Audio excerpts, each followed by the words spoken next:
শুনেন, যদি ওয়াকার সাহেবের এবং আর্মি জেনারেলদের সাহস থাকে, আই রিপিট সাহস থাকে, একটা কুক ওই দিয়ে দেখাইতে বলেন। ঠিক ভাইরা, ব্যাপারটা এমন না। লিথাল উইপেন যখন চলে তখন পুলিশের উইপন আর আর্মির উইপেনের পার্থক্য থাকে না, প্রত্যেকটাই জীবন কাইরে নেয়। এই মাত্র একটা বছর আগে আমাদের হাজারো হাজারো শহীদ যেই গুলিতে শহীদ হয়েছে, এর চেয়ে দামি গুলি তো আর্মি আমাদের উপরে ব্যবহার করতে পারবে না।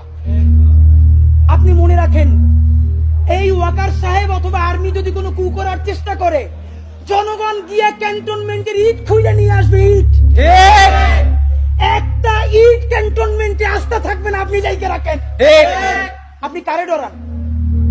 আপনি ভোট নেন। মিনিমাম 100 রিক্সাওয়ালার সাথে কথা বলেছি গতকাল পর্যন্ত, প্রত্যেকে বলে এই উপদেষ্টাদেরকে তারা বিশ্বাস করে না, কিন্তু ইনুস বেড়া ভালো। এর মানে সারা বাংলাদেশের জুলাই যোদ্ধারা, জুলাইয়ের পক্ষের শক্তিরা আপনার মুখটা দেখা